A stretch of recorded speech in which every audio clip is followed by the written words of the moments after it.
한 번에 합격 해커스. 네, 반갑습니다, 여러분들. 자, 이번 시간은 우리 2023년 6월 3일 시행되었던 우정국어 계리직 시험 우편상식 기출 해설을 하는 시간을 갖도록 하겠습니다. 자, 여러분들 우리 6월 3일 날 그동안 시험 준비 정말 많이 외롭기도 하고, 그리고 많은 또 인내와 그런 고통 속에서 시험 준비하느라고 그동안 참 고생 많이 하셨고요. 그래서 물론 시험이라는 게 본인이 뜻한 대로 이제 뜻하는 점수 이상이 나오는 그런 분들도 계시겠지만, 대부분 이제 우리 수험생분들은 자신이 원했던, 자신이 노력했던 것에 비해서 점수가 안 나오는 경우가 많을 겁니다. 그래서 좀 많이 실망하시거나 아니면 좀 많이 고통스럽고 좀 불안하고 그런 분들이 많으실 건데, 근데 어쨌든 여러분들이 수험생활을 성실하게 꾸준히 잘 해오셨다면 그것으로 여러분들 어쨌든 다른 일을 하든 아니면 다시 계리직 시험을 준비하든 그런 정신으로 다시 한다면 어떤 일이든지 잘 해내실 수 있을 거라고 생각이 들고요. 그래서 시험 공부라는 게, 자, 우리 학창 시절에 다 같이 공부할 때는 그런 고통이라는 것, 그런 거를 좀 잘 느끼지 못했지만, 그러나 이게 공무원 시험 같은 경우에는 다 같이 준비하는 게 아니잖아요. 그래서 주변의 어떤 시선도 생각을 해야 되겠고, 그리고 또 본인이 이제 처한 어떤 여건이라든지 상황, 특히 이제 우리 계리직 시험 같은 경우는 아이들도 있고 이제 배우자도 있는 그런 주부님들이나 그런 분들이 시험을 준비하는 경우가 많다 보니까 공부 시간을 확보하는 그런 경우, 공부 시간 확보하는 게 그것도 만만치가 않으시더라고요. 그래서 그런 어려운 여건 와중에서도 그래도 열심히 이제 공부하시고 또 시험에 임하셨던 분들 어쨌든 대견하시고 그동안 수고하셨다고 먼저 말씀드리고 싶고요. 그다음 우리 우편 상식 6월 3일 날 시험 쳤던 것 간단히 총평을 드리자면, 저 역시 6월 3일 날 이제 용산고등학교에서 시험을 봤었고요. 그리고 시험 끝나고 최대한 이제 빠르게 가다반을 좀 부탁을 하셔가지고 오후 수업이 있었거든요. 그래서 오후 수업 이동 와중에 지하철에서 이것저것 가다반 좀 체크를 좀 해가지고 그렇게 여러분들한테 가다반을 좀 선보였고요.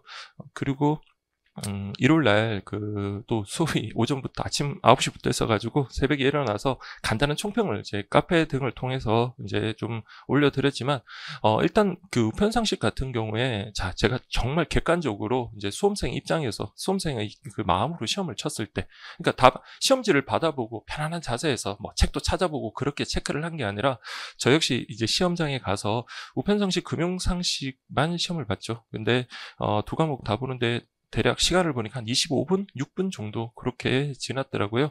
근데 우편상식 같은 경우에는 분명히 최근 시험들 중에서도 좀 난이도가 좀 쉬운 편이었던 것 같아요. 그래서 평범하다. 그러니까 기존의 난이도가 쉽지가 않았으니까, 그래서 보통 정도의 수준의 난이도였다고 저 개인적으로는 그렇게 평가를 합니다. 특히 여러분들이 실제 문제 해설을 들어보거나 아니면 시험이 끝나고 여러분들이 보시던 교재를 보면 이게 되게 쉬운 거였는데 왜 틀렸을까, 그런 생각을 하실 수도 있을 거고요. 그리고 이제 다만 이제 그 문제 유형 자체가 개수형 문제, 그러니까 다른 시험에서는 이제 잘 나오진 않는 개수형 문제.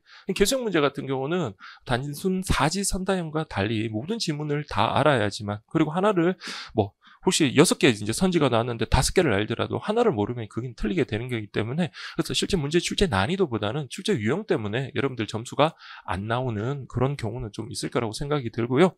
다만 저 같은 경우에는 그동안 이제 우리 계리직 시험이라는 게 개수형 문제가 처음 이번에 나온 것도 아니고 그동안 쭉 나왔었고, 그래서 문제집 통해서 개수형 문제를 좀 여러 번 좀 제가 출제를 하면서 연습을 좀 했었고요.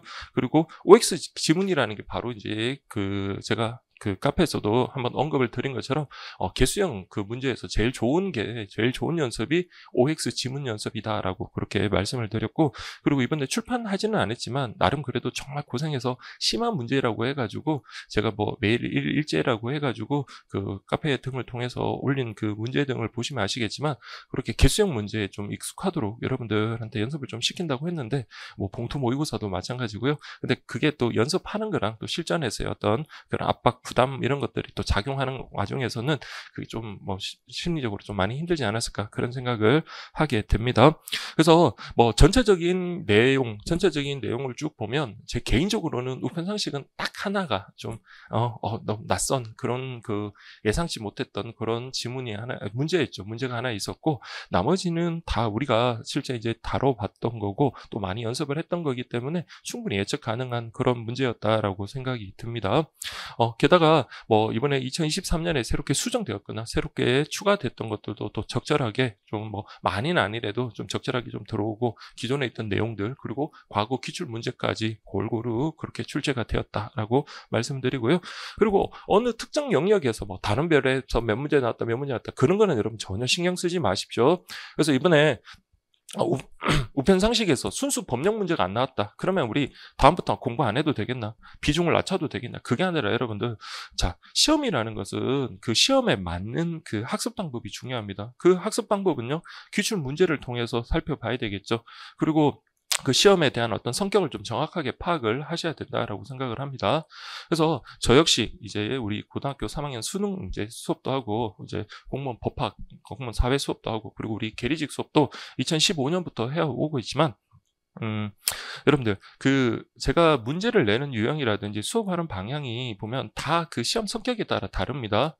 그래서 이게 우편상식이든 금융상식이든 여러분들이 중요한 것만 본다, 핵심적인 것만 본다, 그런 거는 여러분 절대 통하는 게 아니에요. 중요하고 안 중요한 게 어디 있습니까? 시험에 나오면 그게 중요한 거고, 그래서 하나하나 꼼꼼하게, 다만 우리가 인간의 뇌라는 게 한계가 있기 때문에 일단 이해가 필요한 부분은 이해를 하고, 단순 암기가 필요한 부분은 두 문자를 통해서 암기를 하시든 아니면 뭐 연상법을 하시든 그거는 뭐 각자 자유지만, 그렇게 적절하게 조화를 이뤄서 여러분들 시험장에 가는 게 중요하고요. 나는 이거 도저히 암기가 안 된다라고 하면 시험장에 막상 여러분들 가보면 대부분 수험생들이 이제 절박한 마음으로 빠른 시간에 막 아침에 공부를 하시고 하세요.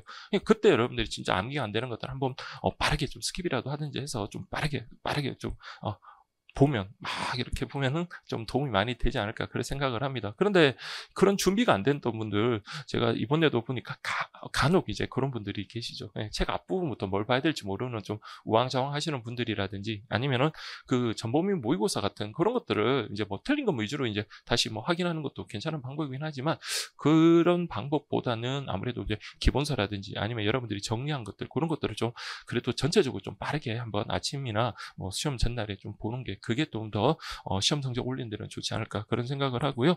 그래서 너무 지엽적인 게 나왔다, 이런 거에 대해서 여러분들 불만을 갖지 마십시오. 그래서 지엽적인 게 나왔다는 거 하더라도 어쨌든 객관적으로 냉정하게 봤을 때 우편상식은 여러분 타 시험에서의 어떤 그 양보다도 훨씬 적습니다. 그러면 그 분량이 적음에도 불구하고 여러분들이 자꾸 관성에 예전에 그 생각을 좀 하시는 분들이 좀 있으세요. 우편 및 금융상식 합쳐서 18문제 나왔으니까 단기에 그냥 접근을 하겠다라는 생각을 가지고 계시는 분이 계신데, 이건 엄연히 우편상식, 금융상식 분리가 됐고, 이게 무려 여러분들 50%나 차지하는 주요한 과목입니다. 그리고 엄연히 두 개의 별개 과목이면 그럼 각자 여러분들이 투자해야 될 시간을 좀 많이 확보하는 게 중요하겠죠. 그런데 다들 공고가 나올 때까지 기다렸다가, 그러면 이제 온갖 학원 광고들 많이 하죠. 영어도 없고 과목도 적으니까 단기에 합격한 사람들 많더라라고 하는데, 물론 어느 시험이든지, 이러면 심지어 뭐 사법시험이나 뭐 이런 행정고시 같은 고시시험도 몇 달 만에 합격하시는 분들 계세요. 근데 그런 분들의 특수한 예외적인 상황을 갖다가 부각시키는 그런 광고에 현혹돼 가지고 그냥 무작정 시간과 비용을 버리면서 여러분들 그렇게 접근을 하기보다는 좀 냉정하게 내가 이 시험 공부를 할 자신이 있느냐, 그리고 내가 정말 시작하게 된다면 정말 독한 마음으로 이제 시험 끝까지 이제 내가 한번 임해보겠다라는 걸 좀 진지하게 생각을 해서 냉철한 판단이 필요하다라고 생각이 들고요. 그래서 이제 시험 끝나면 이제 아무래도 다음 시험에 대한 그런 또 준비를 하시는 분들이 분명히 계실 겁니다. 그런 분들은 이제 또 시험 과목이 2024년부터 개편이 되다 보니까 우편상식, 금융상식이 우편 일반, 뭐 예금 일반, 보험 일반으로 나뉘잖아요. 그러면 분명히 이제 여기서는 이제 뭐 당락이 결정될 것은 분명한데, 다만 이제 냉정하게 여러분들이 그래도 한번 공부를 해보셨다라고 한다면, 그럼 여러분들이 이번에 그 기출 문제를 보고 시험장에 갔을 때 느꼈던 바를 한번 그대로 좀 실천을 한번 해보시기 바랍니다. 그래서 괜히 내가 누구 말을 듣고 이런 것만 보고 이런 것만 이런 식으로 공부를 한 건 아니지. 그러니까 사람마다 다르거든요. 그래서 객관적으로 좀 냉철하게 판단을 해가지고 여러분들이 수험 좀 준비에 임하셨으면 좋겠고, 그리고 제가 개인적으로 제일 안타까운 거는 여러분들이 아니라 우정사업본부한테 좀 많이 안타까움이 있습니다. 그래서 과거에도 물론 이제 우리 수험생의 입장은 맞죠. 그리고 계리직 시험이라는 게 2008년부터 시작이 됐고, 그리고 그동안 경연제, 예배적으로 이제 해마다 열리는 경우도 있긴 하지만 시험 그 횟수가 그렇게 많지는 않습니다. 그리고 계리직 시험이라는 게 그래도 엄연히 여러분들이 정말로 노력을 해가지고, 그리고 그런 공무원이 될 수 있는 자격을 갖출 정도의 어떤 지식을 갖춘 공무원을 선발하는 그런 시험인데, 이게 언제 시험을 친다라는 것을 항상 고지를 안 하고 갑자기 뭐 필요하면은 시험을 본다 이렇게 돼버리니까, 그러면 우리 수험생 중에 소위 말해서 어느 정도 계획을 갖고 공부를 해야지만 정말 좀 질적으로도 좀 우수한 그런 좀 인재들을 더 선발할 수 있을 건데, 지금도 물론 뭐 우수한 인재를 선발하지만 그래도 어쨌든 공무원 선발 시험이라는 게 객관적이고 공정하고, 그리고 그 직무에 적합할 것, 아니면 직무의 적합성을 잘 모르겠다면 어쨌든 필기 시험이라는 어떤 객관적인 그 척도를 가지고 평가를 한다면, 그래도 이왕이면 어떤 예측 가능성을 두고 수험생들이 계획을 짜서 제대로 공부를 한 다음에 진검승부를 벌이는 것이 좀 바람직하지 않나, 그런 생각을 합니다. 그래서 뭐 뽑는 인원수야 뭐 유동적일 수 있죠. 다른 직렬도 마찬가지입니다. 뭐 반토막이 나기도 하고 4분의 1 토막이 나기도 합니다. 그러나 이렇게 시험 일자 자체가 우리 규칙적이지 않고 정기적이지 않은 그런 시험 같은 경우에는 오히려 우정사업본부에서 좀 보다 좋은 인재를 뽑을 수 있는 기회를 갖다가 스스로 좀 이렇게 포기하지 않나, 그런 생각을 좀 하게 됩니다. 그래서 우리 수험생들을 위해서라도 좀 이제 언제 시험 보겠다라는 것을 좀 정기적으로 그렇게 좀 해줬으면 좋겠고요. 물론 이제 계리직 그 채용 인원 특성상 이제 뭐 빠지는 인원이라든지 그런 것들을 좀 고려해가지고 수시로 뽑는다라는 그런 계획이 있는 걸로 알고 있지만, 그래도 좀 이제 어느 정도 틀을 잡았고, 그리고 시험 과목조차도 이제 개편이 되고, 또 그 시험 과목이 그래도 그나마 이제 우리 그 우체국에서 실제 사용할 수 있는 그런 전문 과목으로 확대를 한다라는 그런 점에서, 그럼 거기에 발맞춰서라도 좀 정기적으로 시행을 했으면 좋겠다라는 생각을 제 개인적으로 좀 그렇게 해봅니다.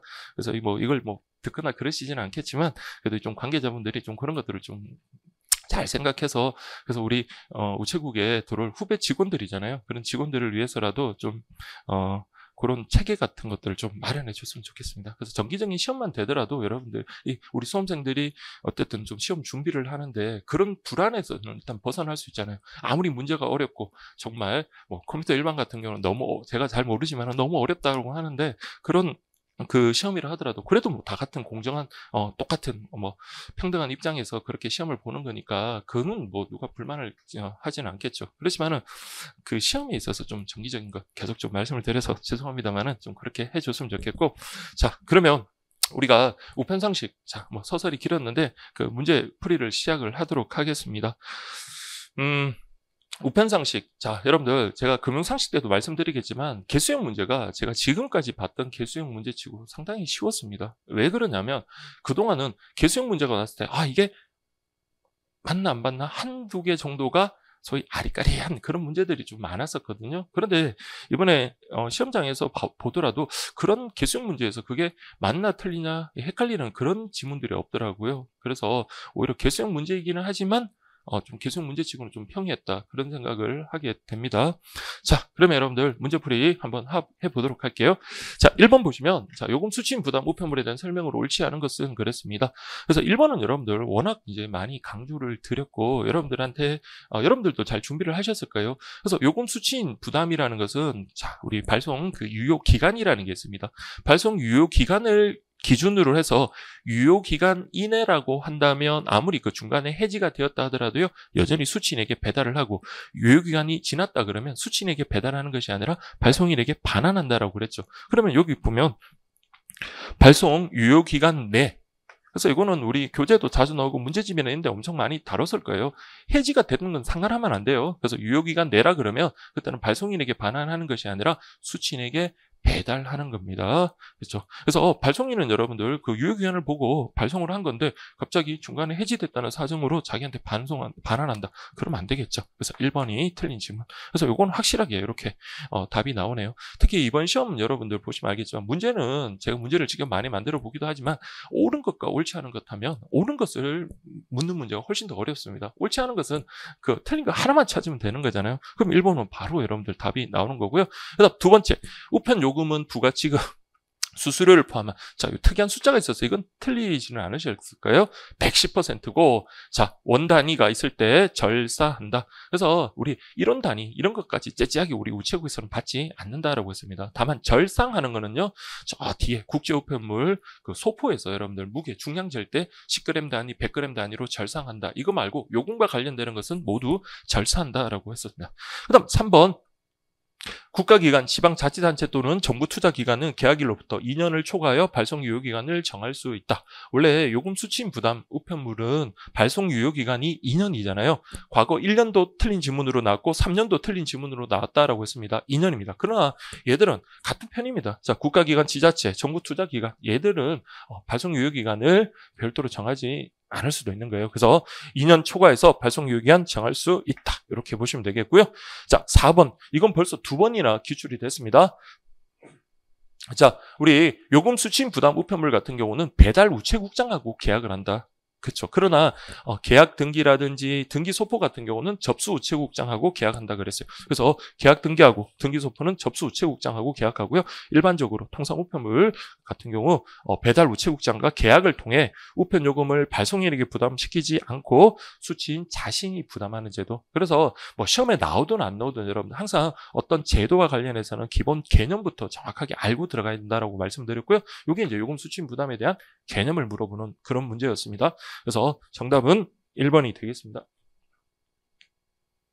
자, 이렇게 하시고요. 자, 여러분, 이번에도 이게 좀 죄송할 수도 있는데, 그냥, 자, 이번에 문제가 여러분들, 그러니까 이게 우리가 생각하지 못했던 예상 외의 문제가 나왔다, 뭐, 불이타가 나왔다, 그런 거, 너무 지엽적인 그런 게 아니라는 걸 여러분한테 좀 말씀드리고 싶어서, 그냥 요거는 여러분들, 제가, PDF 파일로 해가지고, 자, 강의 PPT랑 해서 제 카페에다가 올려드릴게요. 그래서 나중에 여러분 혹시라도 다음 시험을 좀 대비하시거나 준비하시는 그런 분들은 참조하시면 됩니다. 그래서 우리가 실제 OX 지문이나 뭐 다른 별 문제집, 그리고 물론 봉투 모의고사 뭐 이런 것들 통해 가지고 거의 대부분 다뤄봤던 다 지문들입니다. 그래서 뭐 여기도 보면은 뭐 제가 뭐 시간상 이걸 뭐 따로 설명을 드리진 않겠지만 우리가 다 다뤄봤던 거고요. 뭐 이건 수취인 부담 우편물에 대한 것, 특히 이게 보시면 다른 별 문제에서 나왔던 거네요. 국가기관, 지자체, 정부투자기관 나왔고, 그 다음에 발송 유효기간 경과한 경우, 해지 후 유효기간 발송된 경우 100%. 이거 완전 우리 방금 봤던 시험 문제하고 거의 흡사하죠.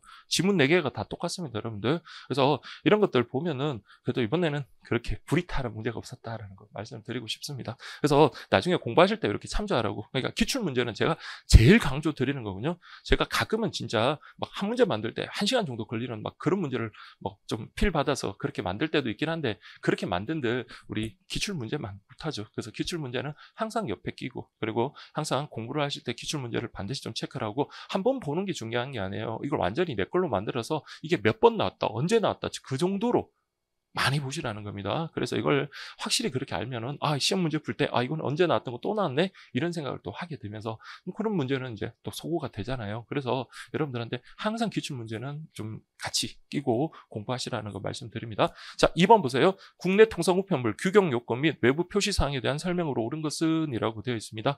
그래서 여기 보면 규격 외로 취급한다, 규격 외로 취급한다, 규격으로 취급한다, 규격 외로 취급한다. 그렇게 나왔죠. 그래서 이게 규격 요건하고 건장 요건 구분하시고요. 그래서 첫 번째는 규격 요건에는 어떤 것들이 있는가, 건장 요건에는 어떤 것들이 있는가 먼저 알아두셔야 되고, 두 번째는 규격 요건을 알아야 되겠죠. 그래야지 이게 규격 요건에 위반한 경우인지 아닌지를 우리가 판단할 수 있습니다. 규격 요건에 위반했다라고 한다면 그때는 규격 외 요금이 적용되고요.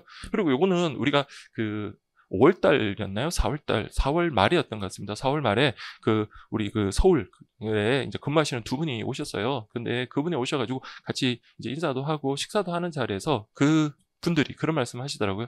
우편 쪽을 담당하시는 분이 자, 우리 규격 요건에 대해서 얘기를 하더라고요. 그래서 우체국에서 근무를 하다 보면 작년 2022년에 합격하신 분들인데 근무를 하다 보면 감사가 이제 정기적으로 오겠죠. 감사가 왔면 항상 지적을 하는 게 왜 이거 규격 왜 취급을 해야 되는데 왜 규격 취급을 했냐 이런 걸 갖다가 좀 지적을 한다면서 실제 자를 대고 우리 규격 요건 부피 같은 것들 우리가 공부를 했잖아요. 그러면 그 허용 오차까지 벗어나는 거 그런 것들까지 다 판단을 해가지고 이게 물론 이제 그 정확하게 우리가 모든 걸 완벽하게 할 수는 없지만 그런 것들을 이제 감사에서 좀 지적을 한다라고 하더라고요. 그래서 이게 실무에서는 이게 상당히 중요하구나. 그래서 우리가 물론 기출도 그동안 나왔지만 한 번 더 보자라고 생각을 해가지고 바로 이제 그날 우리 실강 수업에서 또 우리 학생분들하고 또 그런 얘기를 또 많이 하면서 또 준비를 했습니다. 자, 그럼 볼까요? 옳은 거 그랬는데 우리 우편번호는 과거 6자리. 제가 처음 강의할 때만 해도 6자리였다가 지금은 5자리죠.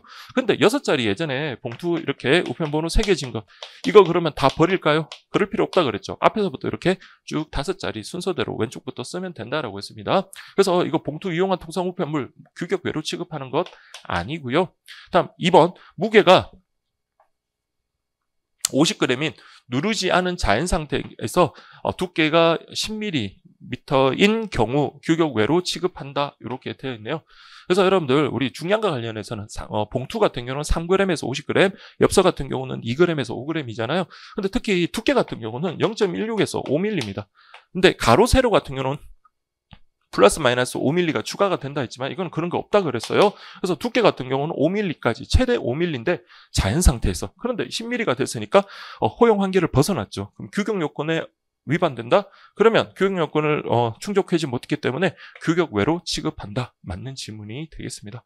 자, 여러분들 당연히 이거 자연 상태에서 누르지 않은 자연 상태 두께 하면 당연히 봉투겠죠. 봉투기 때문에 제한 중량은 3g에서 50g 맞는 질문이 되겠습니다.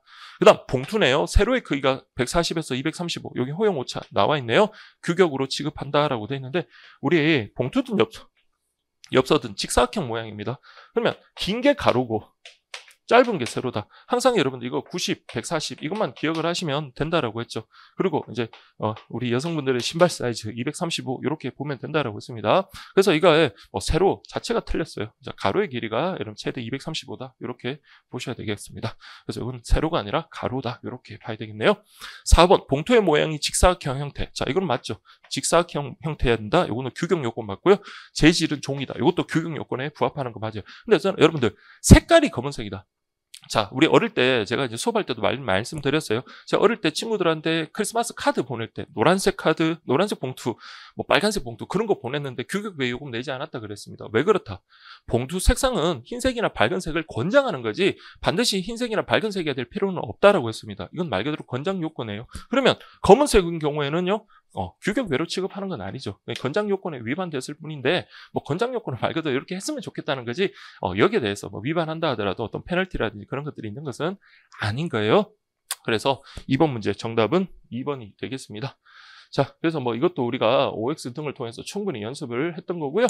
그리고 과거 여러분들 규격 요건하고 규격 외에 권장 요건 관련해가지고는 2번 출제가 됐었어요. 그래서 2012년도에 여러분들, 여기 흰색, 밝은색으로 하면 규격 외 요금을 부과하지 않는다라고 했다는 요 지문이 한번 출제가 된 적이 있고, 그 다음에, 여러분들 알다시피 2019년도에 이렇게, 통상 우편물 접수 시 규격 외 요금을 징수해야 되는 것 해가지고, 2개 다 개수형 문제인가요? 하여튼, 요렇게 해서 문제가 출제된 적이 있고, 우리 다른 별 문제에서도 이런 식으로 규격 요금, 규격 외 요금을 징수해야 되는 그런 경우 연습을 했었습니다.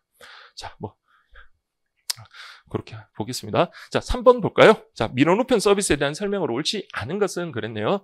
민원 우편, 요건 단독 문제로도 과거에도 한번 나왔었고, 이건 그렇게 어려운 내용은 아닙니다. 우정사업본부에서 발행한 민원 우편 취급용 봉투를 자, 여러분들 꼭 기억하세요. 사용할 수 있다면 안 됩니다. 사용해야 한다. 이렇게 돼요. 발송용이든 해송용이든 아무 봉투나 사용하는 게 아니라 자, 민원 우편하면 여러분들 우정사업본부장이 꼭 들어가셔야 돼요. 우정사업본부장이 정하는 서류만을 대상으로 하고 우정사업본부에서 발행한 봉투만을 사용하여야 한다. 맞는 질문이 되겠네요. 그 다음 해송용. 민원 우편물은 우체국 취급 담당자가 인장 또는 자필 서명하여 봉함한다. 여러분들, 자, 우리 우체국은 말 그대로 민원 우편을 배달해 주는 것, 그것만 역할을 하는 거고요. 우리가 해송용 봉투를 보냈으면 그 민원 기관의 취급 담당자가 그 필요한 민원 서류를 넣고요. 그리고 난 다음에 인장이나 자필 서명해서 봉함해야 되겠죠. 그래서 이게 취급 담당자가 하는 게 아니라 그 민원 서류 그 취급 담당자 그쪽에서 해야 된다. 이렇게 보셔야 되겠고, 3번 민원 발급 수수료와 해송할 때의 민원 발급 수수료 잔액을 우리 잔액도 역시 현금으로 우편물에 봉입하여 발송할 수 있다.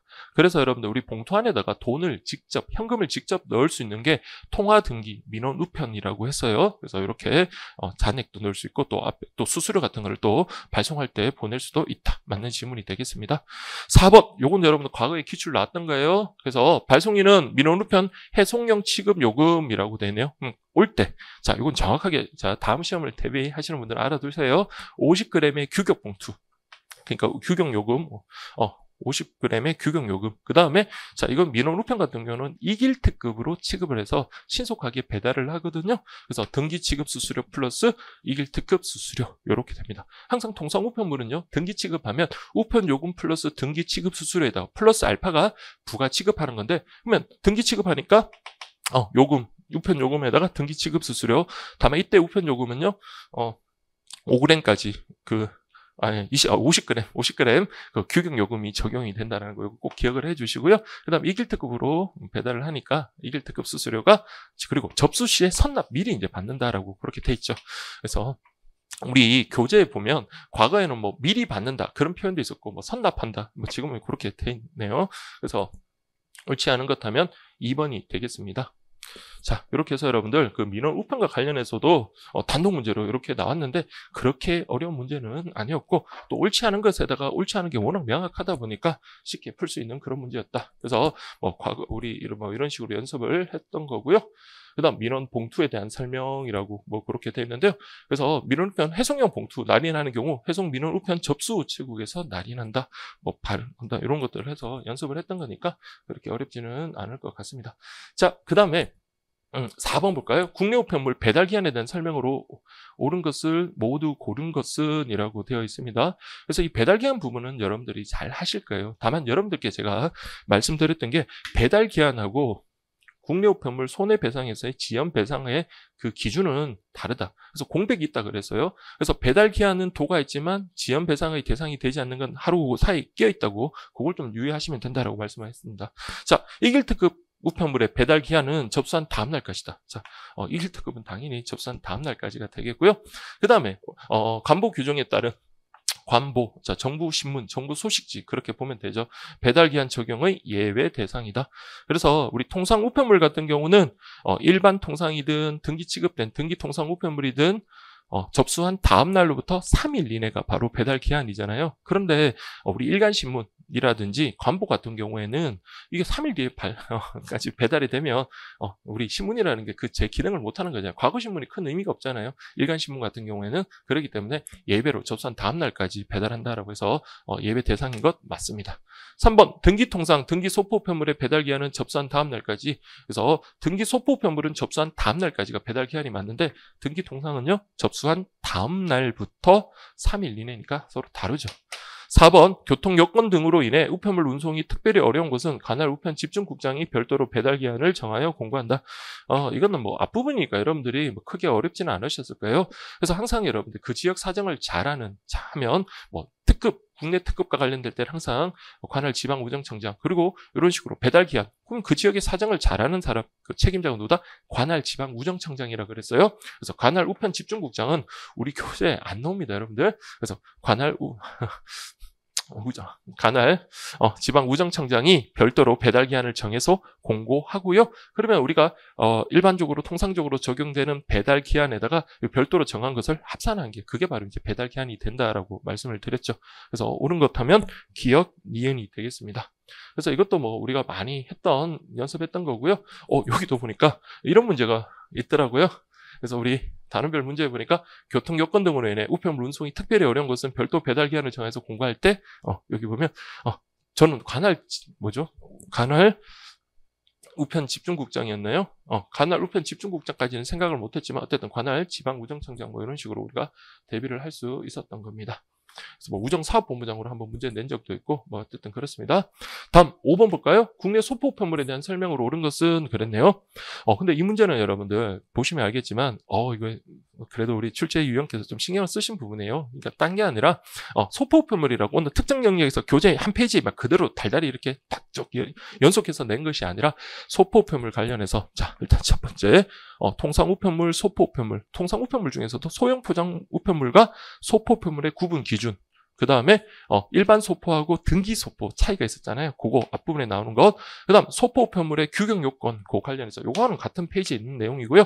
그 다음 이거는 저 뒤쪽에 국내 우편 요금 감액과 관련해서 통상 우편 요금 감액, 소포 우편물 감액에서 소포 우편물 감액 그렇게 나눈 거죠. 그래서 요 문제는 소포 우편물이라고 어느 특정 영역에서만 딱 끄집어낸 게 아니라 골고루 이렇게 출제. 저는 개인적으로 이런 게 참 좋은 문제 같습니다. 그래야지 진짜 실력 있는 분, 열심히 하신 분하고 그렇지 않은 분하고 좀 이렇게 변별이 있는. 그러니까 조사 한두 개 가지고 막 그렇게 차이를 내는 것이 아니라요. 이런 문제들은 전체적으로 그분의 어떤 실력을 측정하기 상당히 좋은 문제죠. 자, 첫 번째 보면 가로 세로 높이 합하여 35cm. 그렇죠. 가로 세로 높이. 증육면체 기준으로 해서 가로 세로 높이를 해서 35cm 미만이면 소형 포장물 해서 통상 우편물로 취급을 하고요. 35cm 이상이면 소포 우편물이죠. 35cm 미만인 소형 포장물은 소포 우편물이 아니라 통상 우편물로 구분하여 취급한다. 그렇게 해야 되겠고. 2번 일반 소포 우편물은 우표 납부로 우편 요금 결제가 가능하며 반송 시 반송 수수료를 징수하지 않는다. 자, 그래서 우리 등기 소포가 있고 일반 소포가 있고 자, 그래서 제가 처음에 이제 만들 때 뭐 이렇게 만들었어요. 등, 척, 납, 일첩 뭐 이런 식으로 만드는데 자, 어쨌든 여러분 우리 교재 나와 있는 대로 본다면 등기 같은 경우는요. 우표를 직접 교부하는 납부도 가능하고 우편물에 부착하는 첩부도 가능합니다. 그래서 등기는 첩납 가능하지만 일반 우편물은요. 붙여야 된다. 그렇게 보시면 돼요. 그래서 일반 소포 우편물은 우표 납부로 결제가 가능하며 하면 안 되고요. 이때는 우표 첩부로 우편 요금 결제가 가능하며 반송 시 반송 수수료는 등기 취급된 것에만 부과한다, 징수한다 그랬죠. 그래서 이 후단의 설명은 맞는 지문이 되겠습니다. 다만 조심하실 거는 등기 소포의 경우 반송 수수료는 등기 그 소포 요금이 아니라 등기 통상 취급 수수료 그게 이제 우리 반송 수수료다라고 했었어요. 그다음 3번 최소 용적은 평면의 길이가 14,9cm 이상 원통용으로 된 것은 직경의 2배와 길이를 합하여 23cm이다라고 되어 있는데요. 자, 요거는 밑에 거 볼 것도 없습니다, 여러분들. 그리고 14,9 합치면 23 이렇게 이제 뭐 계산을 하고 2배와 길이 합하는 거 맞기는 한데 여러분들 자 우리가 최대의 부피만 생각할 게 아니라 최소 부피는 여러분들 어떻게 이거는 그냥 이렇게 외워야 돼요. 14,9 그리고 17, 12 이렇게. 그래서 이게 통상 우편물의 최소 용적은 14cm, 9cm고요. 소포 우편물은 17cm, 12cm입니다. 그래서 14,9 이거는 틀렸죠. 그래서 17cm, 12cm 이상 이렇게 가야 되겠고 4번 고객이 등기 소포 우편물 한 개의 접수 정보를 사전 제공, 우체국 창구에서 요금 증납으로 결제한 경우 우편 요금의 3%를 감액받는다라고 되어 있습니다. 그래서 이게 여러분들 2021년에 자, 이 부분이 새로 들어왔고요. 그리고 2021년에는 최소 3개 이상부터 감액이 됐었어요. 그러다가 2022년에 1개에서 2개에서 3% 감액 이렇게 이제 새로 들어왔었잖아요. 그래서 여기 보면 그러면 우리 한 개 접수 정보 제공하고 뭐 이런 사전에 제공했다. 그러면 요금 몇 퍼센트? 3% 감액 받는다. 맞는 지문이 되는 겁니다. 그래서 요거는 상당히 저 개인적으로는 참 좋은 문제입니다라고 말씀을 드리고 싶습니다. 정답은 4번입니다. 다음 보기 전에 뭐 이런 내용들 그래서 제가 막 수정한 내용들이나 이런 것들이 있는데 그래서 여기 서신 뭐 소형 포장물의 최소 부피 14,9 소포 우편물 17, 12 같은 거 우리 방금 봤던 그런 내용들이고요. 그다음에 뭐 구분 기준 35라는 것 뭐 이런 내용들 다 있고 그래서 이거는 잘 안 보이실 거예요. 제가 막 조교도 있고 시간이 많고 그러면은 정말 멋지게 막 편집도 해서 좀 그렇게 해줄 수 있겠는데 제가 막 새벽에 일어나가지고 지금 하다가 왔는데 그래서 여러분 좀 이해를 해주시고요. 등기소포, 일반소포 이렇게 했으니까 나중에 제가 카페에다가 PDF 파일로 아까 말씀드린 것처럼 올려드릴 테니까 나중에 공부하실 때 이렇게 확인을 하시면 될 것 같습니다. 자, 그 다음에 6번 볼까요? 보험 취급. 자, 보험 취급은 뭐 여러분들이 잘 하시더라고요. 국내 우편물의 보험 취급. 그러면 통화 등기로 취급할 수 있는 대상했다. 그렇죠. 강제 통용료. 강제 통용이라는 것은 지금 화폐로 인정이 되는 거라고 생각을 하시면 되고요. 과거에 국내외 통화라 해서 틀린 지문으로 나왔죠. 그래서 우리 통화 등기 취급 대상은 국내 통화에 한합니다. 그래서 국내 통화. 그래서 강제 통용력이 있는 국내 통화에 한정한다. 이렇게 보시면 되겠어요. 그래서 맨날 상평통보인가요? 뭐 그런 거는 지금 강제 통용력이 없잖아요. 그거는 통화 등기 대상 아니다. 니은번 외화 등기는 전국 우체국에서 2길 특급 배달 불가능 지역을 제외하고 접수가 가능하다라고 되는데 제가 요거는 좀 잘 구분하자라고 말씀을 드렸고 우리 OX에도 요걸 좀 강조를 했었어요. 자, 이게 왜냐하면 저도 같이 이제 공부하는 입장에서 본다면 헷갈릴 수 있거든요. 그래서 이게 접수냐 계약이냐 그걸 좀 구분을 하십시오. 그래서 계약은 제한돼 접수하는 곳하고 우리 배달하는 곳하고는 차이가 있습니다. 그래서 우리 2길 특급 배달 불가능 지역을 제외하고 전국 모든 우체국에서 외화 등기 배달은 가능하지 접수가 가능하다 이러면 안 돼요. 그래서 이거는 X 이렇게 가셔야 되겠고 D급번 물품 등기, 물품 가액은 발송인이 정하며 그렇죠. 이게 이제 국제 우편물하고 차이죠. 그래서 국내 우편물에서의 물품 등기, 즉 보험 취급은 내용 가액은 문제되지 않아요. 주관적 가치가 있으면 되는 거고 그리고 발송인이 정한다. 그러니까 우리 취급 담당자는 관여할 필요가 없다. 이 문장은 잘 하실 겁니다. 그다음 리얼번 안심 소포 가액은 300만 원 이하 물건에 한정하여 취급하며 취급 한도액을 초과하는 물품은 어떤 경우에도 취급할 수 없다. 제가 막 이거 사례도 몇 번 만들고 했었는데 만약에 700만 원짜리 안심 소포, 뭐 냉장고, 고급 냉장고는 너무 큰가요? 700만 원짜리 그런 뭐 물건을 갖다가 보낸다 하더라도 자, 우리가 원래 300만 원 이하잖아요. 물품 300만 원 이하의 물품에 대해서만 안심 소포, 보험 소포로 이제 보낼 수 있는데 이 경우는 300만 원까지만 기재를 한다면 접수 가능하다라고 그랬어요. 그래서 이건 X. 그다음 이건 뭐 워낙 여러분들 잘 하실 거예요. 그러니까 예전부터 있던 내용입니다. 사용된 유가증권료, 기프트 카드. 그러니까 기프트 카드 제가 조카한테 선물로 줬는데 걔가 그거 번호 입력해가지고 게임하는데 사용했다. 그러면 이제 유가증권으로서 기능은 상실했지만 그래도 이거 내가 어릴 때 우리 삼촌이 내 생일 선물로 사준 거야. 뭐 주관적 가치는 있을 수 있잖아요. 그럼 이건 뭘로 접수한다? 물품 등기로는 접수 가능하다라고 했습니다. 그래서 물품 등기로는 접수 가능하다. 그래서 기업 기껏 니은 해서 정답은요 4번 이렇게 체크하시면 되겠고요. 그 다음에 제가 해설 따로 안 하고 요걸 한번 보세요. 해설 뭐 따로 이렇게 표시를 안 하고 여기 보면 외화 등기는 금융기관과의 계약을 통하여 접수 배달할 수 있는데 배달 우체국은 계약에 따라 지정된 우체국. 그러니까 접수가 계약에 따라 지정된 우체국이고요. 그래서 요걸 좀 구분하자고. 그래서 편저주해서 제가 전국 모든 우체국이 아니라 접수는 계약에 따라 지정된 우체국이고 배달 우체국이 방금 우리가 봤던 2길 특급 배달 불가능 지역은 제외하고 전국 우체국이다. 그렇게 구분하셔야 되는 겁니다. 자, 그 외에 뭐 나머지 것들은 어렵지 않은 거니까요.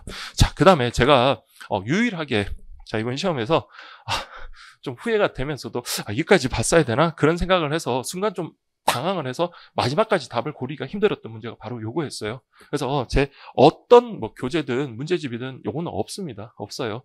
근데 이게 여러분들 그걸 한번 생각을 해보시면 돼요. 여러분들 공부를 좀 해보신 분은 아시겠지만 국내 통상 우편물 그 감액과 관련해가지고 순서를 한번 잘 보세요. 제가 정확한 순서를 다 알지는 못하겠죠. 그렇지만 우리가 처음 공부했던 게 전기 간행물 공부했고 두 번째가 서적. 그래서 전기 간행물하고 서적이 양이 상당히 많았어요. 특히 서적이 엄청 많죠.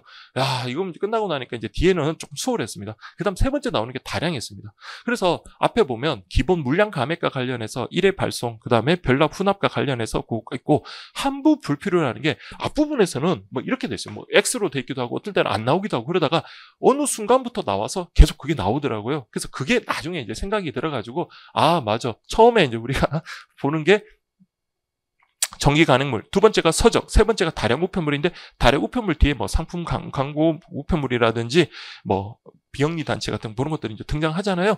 그래서 여기서는 2천 그리고 별납은 2천, 훈납은 그 1000 이렇게 여러분들 똑같다는 건 당연히 이제 뭐 여러분들이 공부하셨던 분이면 아실 거고 그래서 여기 보면 서적, 다량, 상품 광고, 우편물 이렇게 되어 있으니까 자 이건 언제 이제 등장을 한다? 여기에 이렇게 등장을 하고 여기는 없었다라는 게 그게 이제 좀 생각이 나더라고요.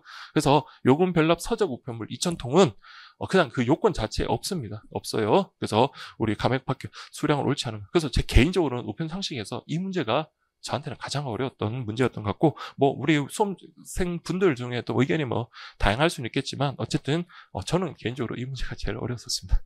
다음 그래서 뭐 찾아봐도 없더라고요. 그래서 이게 보니까 뭐 다량 우편물 뭐 관련해가지고 한부 불필요가 이때 이제 뭐 등장을 하곤 하는데, 그래서 딱 맞아떨어지는 건 없고, 그다음 다량 우편물의 물량 감행 적용 요건, 구분 감행 적용 요건, 서적 우편물 요건 같다, 뭐 이런 정도만 제가 좀 대비를 했던 것 같고요.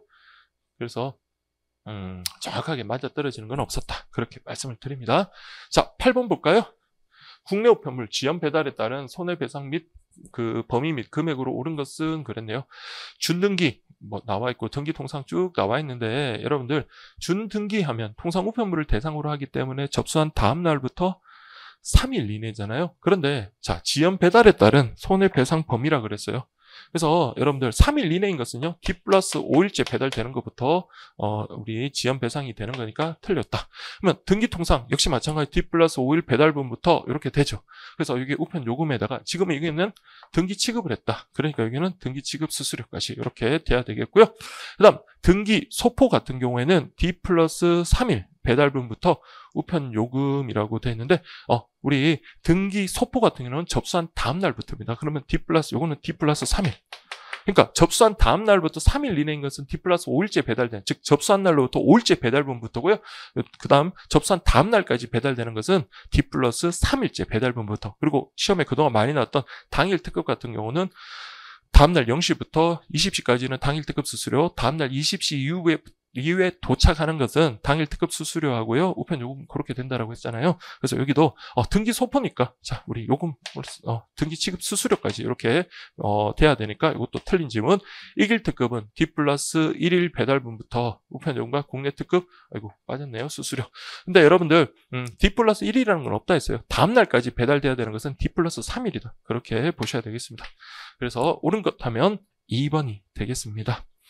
그래서 이제 손해배상 범위 금액 관련해서 그동안에 당일 특급만 나오던 것에서 이런 식으로 문제가 나왔습니다. 그래서 이것도 제가 많지는 않지만 이런 식으로 이제 구분을 했어요. 그래서 통기 통상 우편물의 배달 기한은 접수한 다음 날부터 3일 이내이지만 지연 배달에 대한 손해배상은 접수한 날부터 5일이 경과한 때부터, 자, 그때부터 도착한 것부터 가능하다 그래서 좀 제가 중간에 공백이 있으니까 구분하자. 그래서 배달 기한하고 지연 배상 여러분 같이 공부하자라고 많이 강조드렸던 부분이고요. 그래서 이게 그 사례를 한번 제가 단원별 문제 한번 만들어 봤어요. 그래서 이게 배달 기한은 도가 있지만 지연 배상의 대상은 되지 않는 것. 그래서 딱 떨어지는 문제는 없었지만 그걸 갖다가 한번 소개를 해보고 싶었고요. 그 다음 9번 볼게요. 국내 계약 등기 우편물의 부가 취급 서비스 설명으로 옳지 않은 것 그랬습니다. 여기 보면 부가 취급 서비스 관련해가지고 과거에 해신우편 1,500원짜리가 한번 나온 적이 있고요. 주소 정보 제공, 수취인의 동의를 받아 발송인에게 바뀐 우편 주소 정보를 제공하는 서비스. 문제가 없죠. 주소 정보 제공의 핵심은 뭐다? 수취인의 동의를 받아야 되죠. 난 쟤랑 연락하기 싫어서 피했는데 나의 의사와 무관하게 나의 바뀐 주소 정보를 제공하는 건 이건 당연히 용납되지 않겠죠. 자, 이거 1,000원이다. 맞는 질문. 그래서 해신우편 1,500원, 착불 500원, 나머지 두 개는 1,000원 이렇게 암기를 하시면 되죠. 그럼 요거부터 먼저 볼까요? 해신 우편의 취급 대상은 발송인이 사전에 배달과 해신에 대한 사항을 협의하여 정한 계약 등기 우편물로, 그렇죠. 해신하면 1,500원 맞는 질문, 다른 설명 아무 문제 없습니다. 그리고 옳지 않은 것이니까 딱 눈에 보이는 게 있을 거예요. 그래서 2번. 자, 이거는 제가 항상 많이 강조드리고 밀었던 겁니다. 그래서 착불 배달 맞춤형 계약 등기네요. 자, 반송됐다. 자, 여러분들 요거는 이렇게 기억을 하시라 그랬죠. 발송인이 있고요, 수취인이 있다. 근데 이걸 갖다 착불 배달로 보냈다. 계약 등기인데 착불 배달로 보냈다. 착불 배달로 보냈다는 것은요, 요금을 갖다가 발송인에게 징수하지 않고 수취인에게 징수하는 거다. 그런데 수취인에게 받아야 되는 것을 받지 못하고 이렇게 반송이 됐다라고 한다면, 그러면 그동안 받지 못했던 요금을 발송인에게 받아야 되죠. 자, 이때 이제 발송인에게 받는 것 됐습니다. 이때 발송인에게는 우편 요금을 받아야 되겠죠. 당연히 취급 수수료도 포함합니다. 취급 수수료, 등기 취급 수수료예요. 등기 취급 수수료. 등기 취급 수수료도 포함하고, 그 다음에 자, 여기 보면 착불 요금이라는 거는 여러분들 항상 뭐라 그랬어요? 수취인에게 받는 거라고 생각하시면 돼요. 수취인이 지금 부재 중등으로 인해서 수취인이 수령하지 못했기 때문에 이때 착불 요금은 받지 않습니다. 그래서 항상 여러분들 착불 요금은 제외한다 이렇게 가라 그랬죠. 착불요금 제외하고 요거하고 이제 반송 수수료 이렇게 징수합니다. 이게 기본 원칙이에요. 기본 원칙. 그러나 계약 등기에 있어서 일반형 계약 등기 말고 맞춤형 계약 등기 같은 경우는 반송 수수료를 면제한다 그랬잖아요. 그렇기 때문에 지금 문제에서 맞춤형 계약 등기 했으니까 착불 요금을 제외하고 우편 요금 요거 제외하고 우편 요금에다가 반송 수수료는 맞춤형 계약 등기에서 면제가 되기 때문에 반송 수수료를 징수하는 게 아닙니다. 만약에 문제가 일반형 계약 등기로 나왔으면 이건 맞는 지문이지만 맞춤형 계약 등기이기 때문에 반송 수수료 징수한다 그러면 틀린 지문이다. 그렇게 봐야 되겠죠. 그다음 4번 반송 수수료 사전 납부 우편물 접수 시 자, 우편 요금 반송률 반송률에 따라서 이제 자, 여러분들 우리 반송 수수료를 갖다 합산해서 징수하는데 처음은 여러분들 아직 쓸 적이 없잖아요. 그래서 일반 그 등기 우편물 반환율에다가 0.5% 가산한다. 자, 이렇게 0.5% 가산한다. 그래서 이거 맞는 지문이 되겠습니다. 그래서 이거 좀 디테일한 부분이긴 한데 근데 이거는 제가 그 기억이 잘 나는 것 중에 하나가 나는 이유가 우리 학생분이 실강에서 이제 질문을 하셔가지고 그래서 이거 가지고 좀 얘기를 나눴던 적이 있습니다. 그래서 정답은 2번이 되겠습니다. 자, 그래서 제가 이게 착불 요금 관련해서 맞춤형 계약 등기는 처음 강의할 때부터 그때는 좀 명확하게 서술이 안 될 때부터 되게 좀 중요하게 생각을 했었던 건데 이런 것들 연습을 좀 많이 했었고요. 그다음 취급 수수료, 반송 수수료. 그래서 우리 최초 1년간 등기 우편 발송률의 1%가 아니라 0.5% 가산하여 적용한다라는 거 요거 좀 명심해 주십시오라고 했던 기억이 있네요. 그다음 10번. 자, 이거는 여러분들 제가 그 총평에도 썼지만 우리 전체 문제를 통틀어서 가장 쉬운 문제. 그래서 과거에도 한번 기출이 됐었고 그리고 아직도 기억이 나는 게 제가 처음 시험 보러 갔을 때 2016년 그때 이제 2015년 16년에 만든 문제에 그대로 이렇게 문제가 나왔었다. 그러면서 기억이 난다 그랬어요. 그러면 운송용기 적재할 우편물의 여러 종류일 경우 순서에 맞게 나열한 것은 그랬습니다. 그럼 밑에는요. 취약하고 가벼운 소포가 아니라 무겁고 튼튼한 걸 해야 되겠죠. 그러면 이제 소포 이렇게 합니다. 소포 중에 나중에 꺼내는 게 일반 소포고 먼저 꺼내야 되는 게 등기 소포니까 밑에 일반 소포 그 다음에 등기 소포 그 다음 통상 우편물 중에 나중에 꺼내는 게 일반 통상 그 다음 먼저 꺼내는 게 등기 통상 그 다음 가다가 우리 만나야죠. 만나서 서로 교환하는 것 중개 우편물 그랬습니다. 자, 그래서 여러분들 요게 1순위, 2순위, 3순위, 4순위, 5순위 이렇게 되는 거예요. 일반 소포, 등기 소포, 일반 통상, 등기 통상, 중개 우편물. 그래서 정답 2번이 되는 겁니다, 여러분들. 그래서 과거에 여러분들 제가 이런 문제도 만들었고 실제 2016년도 기출 문제에도 요게 나왔었어요. 그래서 저는 요거 2개만 조심하시자 그랬죠. 제가 바꾸면 이거 2개 바꾸겠다. 이렇게 얘랑 바꾸겠다 했는데 이렇게 2016년도에 기출이 됐었고 그다음 실제 우리 문제집에도 요 방금 봤던 문제 요거 순서로 적절한 것은 해서 이렇게 순서 나열하는 것 이렇게 나왔습니다. 그다음 11번 보시면 우편물을 기계 구분 우편물과 수구분 우편물로 분류할 경우 기계 구분할 수 없는 우편물 그랬네요. 자, 요거는 2022년에 새롭게 등장한 거고요. 실제 2022년에도 한번 기출이 됐던 겁니다. 자, 한번 기출이 됐던 거다. 자, 그래서 요거 기출이 됐던 거예요. 자, 그러면 여러분들 한번 보시면 기계 구분이 할 수 없는 것 그랬습니다. 자, 기계 구분할 수 없는 거는 여러분들 항상 부도 반불 이렇게 이제 하시고요. 요 불자가 바로 기계 구분 불가능한 우편물에서 우리 교재에 보면 엄청 많이 나왔잖아요. 그래서 첫 번째 우편 번호 앞쪽에 우라고 표시한 것 이거는 없습니다, 여러분들. 자, 이거는 우리 교재 자체도 없고 일단 보류를 한 다음에 두 번째 주소와 우편 번호를 적정한 위치에 선명하게 인쇄한 경우 자, 기계 구분이 불가능하다는 것은 적절치 않은 우편물이 있잖아요. 기계가 판독하기에. 그런데 선명하게 인쇄했다. 그러면 기계 구분이 불가능하려면 선명하지 않게 인쇄할 때 그때 기계 구분이 불가능한데 선명하게 인쇄했으니까 오히려 기계 구분이 가능하겠죠. 그 다음 봉함 상태고 이거는 맞네요. 그 다음에 내용물의 글씨가 봉투에 비치지 않는 경우 이건 아무 문제 없죠. 봉함 상태고 내용물의 글씨가 봉투에 비치지 않으면 내용물의 글씨가 봉투에 비춰버리는 기계가 여러분들 바깥에 있는 주소 이름이라든지 그 안에 내용물의 글씨하고 같이 이렇게 판독을 해버리기 때문에 이거 인식이 제대로 안 되는 거예요. 그러니까 이게 빛이 는 경우 그러니까 이게 빛이 있는 경우고 이건 선명하게 인쇄하지 않은 경우 이럴 때 기계 판독이 기계 구분을 할 수 없다 이렇게 돼야 되겠죠.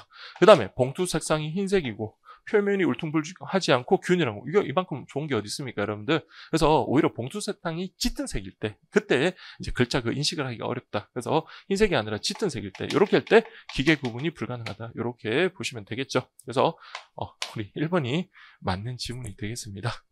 그래서 기계 구분할 수 없는 우편물은 했는데, 그래서 정답은 1번 이렇게 하시고요. 나머지는 2, 3, 4번은 기계 구분 가능한 거예요. 자, 그래서 여러분들 뭐 이거 관련해서 과거에 이제 기출도 나왔었고, 그래서 제가 이거 제일 먼저 부도 반부를 해가지고 부가 취급 잘못 도착한 것 반송, 그 다음에 기계 구분 불가능 우편물 해서 요 네 가지는 기계 구분이 불가능하니까 수구분으로 분류된다. 그래서 봉투 색상 여기도 짙은 뭐 하고 몇 개가 이렇게 좀 넣어뒀는데, 그리고 기출문제 2022년에도 그렇게 나왔으니까 이거 한번 확인을 해보시고요. 실제 또 뭐 수구분 분류 대상이 아닌 것 돼서 이런 식으로 OX에도 연습할 수 있도록 했고요. 문제집에도 뭐 이런 식으로 한번 개수형으로 문제로 한번 만들어 봤었습니다. 그 다음 12번 볼까요? 운송용기 개봉 작업에 대한 설명으로 옳지 않은 것은 그랬네요. 근데 이건 여러분들 좀 너무 진짜 한 5초 컷이죠. 이게 옳지 않은 것인데 처음 보자마자 인계인수가 끝난 우편물은 등기 우편 1길 순으로 개봉하여 처리한다. 자, 여러분 국내 우편에서 기본적으로 등기 우편하고 1길 특급이 있다. 물론 1기 특급 같은 경우는 통상 우편물을 대상으로 하지만 어느 게 더 빨리 배달돼야 돼요. 당연히 이게 우선 돼야 되죠. 그러니까 1길 특급 등기 우편 순으로 개봉해서 처리해야 한다. 이렇게 가야 되는 겁니다. 2번 부가 취급 우편물을 담은 운송용기 개봉할 때 특히 이거 조심하셔야 했죠. 책임자나, 그러니까 책임자가 물론 있어야 되지만 책임자가 없으면 뭐 출장 갈 수도 있는 거고 뭐 다른 일을 볼 수 있으니까 그때는 책임자가 지정하는 참관자가 사람이 반드시 참관해야 한다라고 했었습니다. 그래서 이거 맞는 질문. 3번 부가 취급 우편물을 담은 운송용기 개봉할 때 담당자는 송달증의 기록 명세, 우편물의 등기 번호 및 통수 이상이 없는지 당연히 이거 송달증 보고 안에 내용물하고 비교 확인하는 것 맞고요. 그래서 책임자나 책임자가 지정하는 사람은 참관하고요. 실제 이 업무를 하는 사람 누가 한다? 담당자가 한다. 그러니까 두 개 구분하셔야 한다라고 했었습니다. 그다음 개봉이 끝난 운송용기는 운송용기 관리 지침에 따르고, 그렇죠. 그리고 우편자로 한번 뒤집어가지고 혹시 남아있는 우편물 없는지 확인해라. 근데 이 문제 제가 OX 오늘 그 아침에 새벽에 좀 찾아보니까 뭐 연달아 있더라고요. 자, 여기 보면 이게 다입니다. 이걸로 그냥 한 문제 퉁을 친 거예요. 여기 보면 여기도 보세요. 인계 인수가 끝난 우편물은 등기 우편 1길 특급 순으로 개봉한다. 방금 했던 거 그대로 나왔죠. 그래서 1길 특급하고 등기 우편 순으로 개봉해야 되는 거고, 책임자나 책임자가 지정할 사람 확인해라. 그 다음에 참관하는 거고요. 관리 지침 따르고 우편자로 뒤집어서 남는 우편물 없는지 확인해라. 이게 그냥 우리 교재에 있는 거 그대로 이렇게 순서대로 나왔더라고요. 그 다음에 요 뭐 관련해서는 좀 딱 맞아떨어지는 게 없다 보니까 그래서 이런 것들을 요거 1번 등기 우편 1길 특급 순으로 개봉하여 처리한다. 이건 틀린 지문이었죠. 그래서 1길 특급 등기 우편 순으로 개봉하여 처리한다. 그렇게 보시면 되겠고, 그 다음 13번 보시면 정당 수령인인데 등기 취급 우편물의 정당 수령, 이런 건 한 번에 우리 교재에 딱 정리가 되어 있잖아요. 그래서 등기 취급 우편물이라고 반드시 수취인한테만 배달하는 게 아니라 그랬어요. 그래서 여러분들도 여러분 가족에게 배달 온 등기 취급 우편물을 대신 수령한 적이 있을 겁니다. 다만 조심해야 되는 거는 원래 받아야 되는 수취인 이름을 쓰는 게 아니라 실제 받은, 그러니까 홍길동이한테 왔는데 홍길동 여동생인 홍길순이가 홍길순 자기 이름을 쓰고요. 그리고 난 다음에 그 관계를 기재하는 거다라고 했습니다. 자, 그래서 우편물에 기재된 주소지에 만난, 그렇죠, 같이 사는 동거인, 등기 우편물 수령인 되고요. 대리 수령인으로 지정되어 우편관사에 등록된 사람. 그렇죠. 그러니까 일반 우편물 같은 경우는 대리 수령인이 필요가 없죠. 우편함에 넣어두면 되니까. 그러나 등기 우편물 같은 경우에는 우리 받아서 정당 수령인 여부를 확인을 하고요. 서명까지 받아야 된다. 그래서 일단 대리 수령인이 필요하다라고 했었습니다. 특히 여러분들 그 민증을 갖다가 확인하는 건 아니라 그랬어요. 다만 우편 4.3에서 등기 취급 우편물을 수령할 때만 신분증을 확인하고 일반적인 우리 등기 우편물을 배달할 때 신분증 확인하는 게 아니다라는 것도 과거에 기출 나왔다라고 했습니다. 디귿번 우편물 표면에 기재된 주소지에 만나 같은 직장 동료도 가능하다라고 했고요. 그다음 자, 요것도 제가 요거 한번 바꿔봤던 문제 기억이 나는데 수취인가 특히 요거 집배구입니다. 여러분들 우리 그러니까 가정 범위가 좁은 거죠. 그래서 집중국 그리고 배달국, 다음 집배팀, 집배구 있잖아요. 그래서 집배구. 그러니까 같은 집배구에 있고, 이건 꼭 기억하세요. 그 다음 배달 동의를 받아야 된다. 근데 배달 동의는 누가 배달 동의해야 돼요? 수취인이 배달 동의해야 되겠죠. 그래서 발송인이 아니라 수취인이 배달 동의를 받을 때는 그때는 무인 우편물 보관함에도 가능하다. 그래서 무인 우편물 보관함 같은 경우 등기 우편물을 배달할 수는 있지만 특별 송달이라든지 보험 취급은 배달할 수 없다라고 했었죠. 그래서 정답은요, 기억, 니은, 디귿 자, 이렇게 하시고요. 그래서 요거 한 번에 이렇게 정리를 해서 보자 이렇게 됐었습니다. 그래서 이렇게 있고요. 그래서 여기도 마찬가지 집 빼고 뭐 나왔고, 그 다음에 우리 문제집에도 보니까 정당 수령인 등기 취급해서 하나 둘 셋. 근데 저는 요걸 바꿨네요. 수취인과 다른 집 빼고에 있고 수취인 배달 동의를 받은 무인우편물 보관함. 그래서 같은 집 빼고인데 다른이라고 해서 틀린 걸로 이렇게 한번 출제를 한 적이 있는데, 저보다는 확실히 출제위원들이 더 똑똑하신 것 같습니다. 제 문제가 더 좀 수준이 떨어지네요.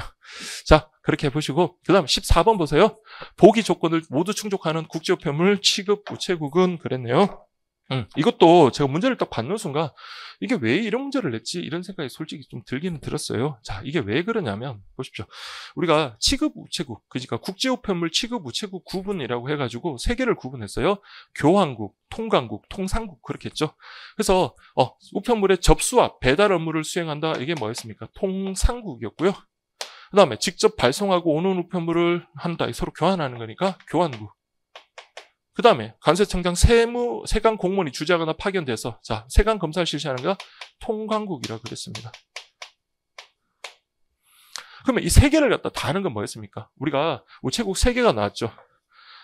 국제 우편 물류센터, 부산 국제우체국, 인천 해상 교환 우체국 이렇게 세 개가 나왔는데, 얘 두 개는요 하나 둘 셋 다 하고 얘는 뭐만 안 된다? 통상국 역할을 하지 않는다라고 했었습니다. 그래서 그거 생각하면 이거 세 개 맞아떨어지는 것, 인천은 두 개만 하니까 아니고 이건 처음 보는 거니까 모르겠고, 부산 국제우편물 이런 건 없습니다. 부산 국제우체국이고 국제우편물류센터. 그래서 정답 4번이 되는 겁니다.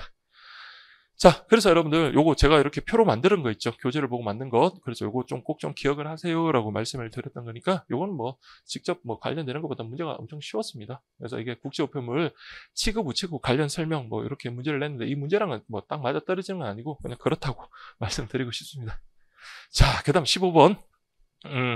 국제우편 인쇄물로 접수가 가능한 것의 총 개수. 그러니까 이런 걸 여러분들이 어려워하시는데, 이런 게 물론 어려울 수는 있죠. 근데 만약에 진짜 어려운 문제라면 우리 교재에 나와 있는 인쇄물로 접수가 가능한 게 있고 접수 불가능한 게 있는데, 여기에 없는 이상한 걸 집어넣었을 때 그때 문제가 되는 겁니다. 그러면 진짜 어려워지는 건데, 교재 내용에 있는 거 그대로 다 박아놨어요. 그러니까 이 출제위원이 그나마 개수형 문제를 내면서 미안했던지, 야, 대신 내가 네 교재 없는 건 넣지 않을게. 딱 명확하게 가능한 것, 가능하지 않은 것 이렇게 구분해가지고 다 넣어줄 테니까 이 정도는 너네들이 개수 좀 맞출 수 있지 않겠냐, 이렇게 생각을 배려를 하신 것 같아요.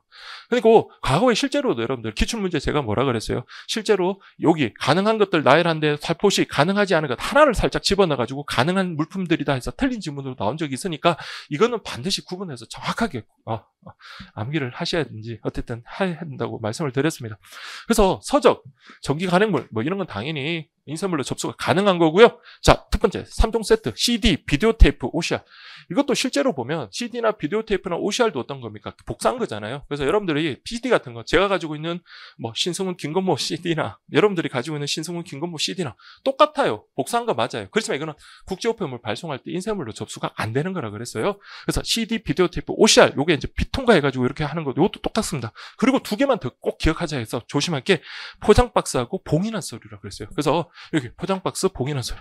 출제하기가 싫었는지 귀찮았는지 아니면은 여러분들 배려해서 그런지 그냥 순서대로 5개 그대로 나열을 해줬잖아요. 근데 저는 이제 여기서 문제가 아니라 여기까지는 딱 찾았습니다. 5개. 이게 개수형이다 보니까 5개 이렇게 이제 체크를 하기 전에 홍보용 팸플릿 이건 아니었, 접수 가능하다. 이거는 뭐 충분하고, 잡지도 그렇고 상업 광고 물고 이제 달력 이런 것들. 그러니까 혹시 나머지 것들이 접수 가능한 건 아닌지 그걸 좀 의심을 하긴 했어야 되는데, 다행히 그런 의심할 만한 것들은 없었습니다. 그리고 제가 다른 거 몰라도 접수 불가능한 것만이라도 5개 꼭 암기하자라고 했어요. CD, VCR, 비디오 테이프죠. 비디오 테이프, OCR, 포장박스, 봉인한 서류 이렇게 딱 기억하시면 접수가 가능한 것의 개수는 이라고 했네요. 그럼 접수가 안 되는 게 5개니까 접수 가능한 것은 하나, 둘, 셋, 넷, 다섯, 여섯 이렇게 되는 겁니다. 그래서 접수 가능한 것은 6개다. 그래서 정답은 3번이 되겠습니다. 그래서 여러분들 여기 뭐 OX도 있지만 실제 우리 2019년도, 자, 가장 어려웠던 2019년도. 근데 제가 수업 시간에 2019년도 시험에 대해서 재평가해야 된다고 말씀을 드렸어요. 보험 상품 문제, 그 2문제 정도 말고는 진짜 다시 보면 정말 괜찮은 문제들로 구성이 됐다. 그때만 해도 우리가 너무 안이하게 준비한 건 아닌가라는 저부터 반성하게 된다라고 수업 시간에도 여러 번 말씀을 드렸는데 2019년 문제가 바로 이런 거예요. 그러니까 인쇄물로 접수할 수 있는 건 서적, 홍보용 팸플릿, 상업 광고물, 도면, 포장 박스다라고 되는데 자 여기까지 아무 문제 없지만 요 포장 박스는요 방금 봤지만 인쇄물로 접수할 수 없는 거다 이렇게 했었죠. 그래서 포장 박스하고 봉인한 서류는 꼭 좀 기억을 하십시오라고 말씀을 드렸던 건데 그러니까 요 문제를 생각하셨으면 방금 문제는 뭐 그렇게 어렵지는 않으셨을 것 같고요. 그 다음에 여기도 뭐 접수할 수 있는 거, 접수할 수 없는 거 이런 거 냈던 게 있네요. 자, 그 다음에 16번 국제우편 소형 포장물에 대한 설명 옳지 않은 것은 그랬네요. 요거는 과거에도 기출됐죠. 그러니까 포장 단단히 해서 이거 쉽게 열어볼 수 없도록 해야 한다. 이러면 안 된다 그래서요. 그래서 국제우편 소형 포장물 같은 거 얘는 좀 특이해요. 쉽게 열어볼 수 있도록 봉해야 되고 또 얘는요. 개인적인 서신 같은 것도 동봉도 가능하다라고 했었습니다. 그래서 요 특이한 것들 꼭 기억을 하셔야 돼요. 그래서 옳지 않은 것이라 했으니까 이건 맞는 지문.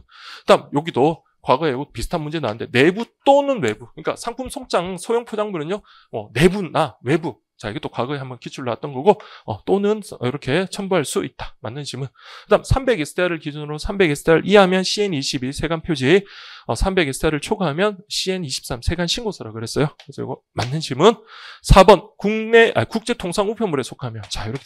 근데 요 부분이 좀 어려운 지문 같아요. 여러분들이. 요 부분.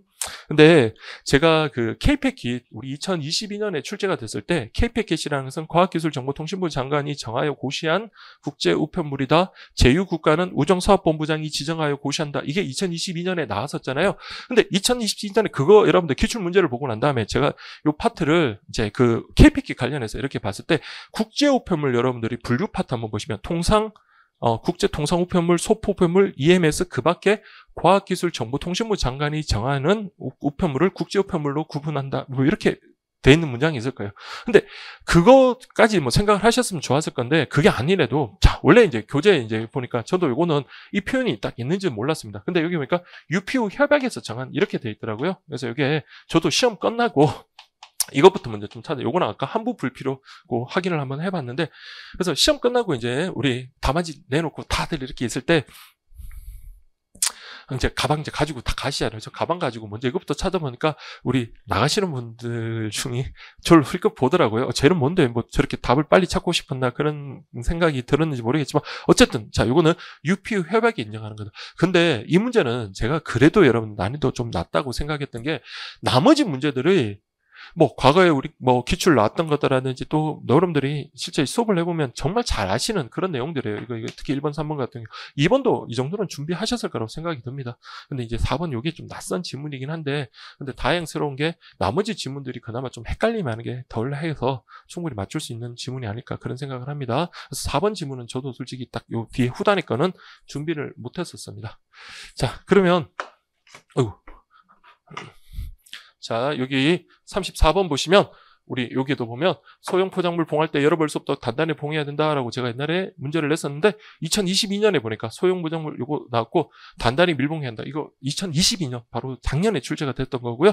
세관 표지, 세관 신고서 요 지문도 있고 그 다음에 실제 보면 소형 포장물 외부에 송장 첨부가 가능하면 내부에는 허용되지 않는다. 아니죠. 외부나 내부 모두 가능하다라는 것 우리 방금 봤던 거고요.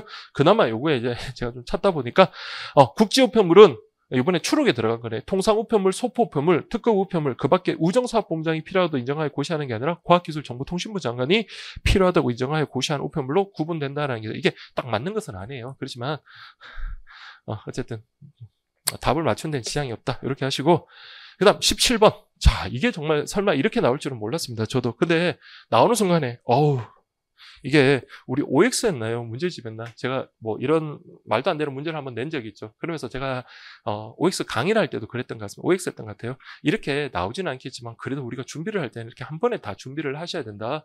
과거에는 그냥 서술돼 있던 걸 이번에 그래도 표를 명확하게 해놨으니까 근데 이런 거는 아닌 건 많이든, 아니면 맞는 거든 좀 작은 쪽으로 해서 확실하게 정리만 해두면 정말 어렵지 않다. 그래서 제 수업이나 들었던 분들은, 아니면 문제집을 풀었던 분들은 다 맞췄을 거예요. 쉽게 뭐 이거는 어렵지 않은 거예요. 다만 저는 이제 풀고 난 다음에, 혹시 또 마찬가지로, 필수 선택, 여기에 없는 다른 이상한 걸 한번 집어넣은 건 아닌지 그게 좀 의심스러운데, 내용을 쭉 보니까 그런 건 없더라고요. 자, 한번 보세요. 사전 통관 정보 제공에 따른 필수 필수 통관 정보 항목의 총 개수는 그랬습니다. 필수가 있고 선택이 있었죠.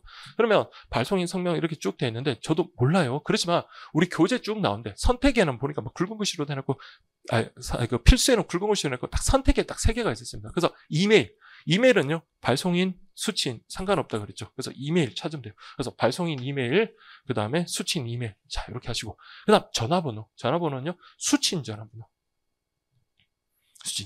이렇게 하시면 돼요. 그래서 그 17번 같은 경우 발송인 이메일, 수취인 전화번호, 그 다음에 수취인 이메일 요거는 뭐다? 선택사항이고 나머지는 필수. 제가 동그라미를 쳐버렸네요. 자 그러면 이게 하나, 둘, 셋, 넷, 다섯, 여섯, 일곱, 여덟, 아홉, 10개가 되겠습니다. 자, 요렇게. 그리고, 끝나고, 자, 답이 선택인 거 3개는 금방 찾았어요. 근데, 이제 문제는, 혹시 아까도 말씀드린 거 아닌 것들 했는데, 근데 이거 쭉 읽어보니까, 우리가 선택이었던 것들, 그런 그 물품과 관련된 HS 코드, 개수, 가격 뭐 이런 것들이 있길래, 요거는 그냥 10개로 하면 충분히 맞겠구나라는 생각이 들겠더라고요. 자, 그래서 정답은 2번이다. 이렇게 보시면 되겠습니다. 그래서 여러분들, 여기 보시면, 자, 우리 기존에 있던 문제에서 2023년에 새롭게 이제 수정됐던 부분이다 보니까, 자, 통관정보 데이터 관련해서 성명, 상세조, 전화번호 필수 등록한다 이런 문제를 이렇게 쭉 했고, 발송인과 수취인의 이메일은요, 필수가 아니라 선택사항이었고요. 자, 그 다음에 이런 것들 쭉 문제를 한번 다 교체를 하면서 새롭게 추록에 그렇게 됐습니다. 그러면서 제가 이렇게 문제를 한번 낸 적이 있어요. 다음은 통관정보 데이터 항목을 분류한 거다. A부터 Q 중에서, 그러니까 이거 방금 나왔던 그 문제죠. 이 중에서 필수 항목으로 들어가는 것은 14개다. 그래서 우리 출제자는 이걸 함께 섞어가지고 함께 성명, 상세수 이런 같이 묶어가지고 저거보다는 좀 적긴 적었지만 저는 그냥 교재에 있는 거 그대로 이렇게 한 다음에 그래서 여기서 필수가 아닌 선택인 거는 여러분들 이렇게 가면 된다. 이렇게. 그래서 이메일 2개, 그다음에 수취인의 전화번호 그렇게 보시면 되겠습니다. 그래서 요건 문제를 그렇게 됐고요. 그리고 실제 문제집에서도 이렇게 필수적으로 등록해야 되는 데이터 항목 해가지고 이렇게 문제를 낸 적도 있습니다. 다음 18번 볼까요?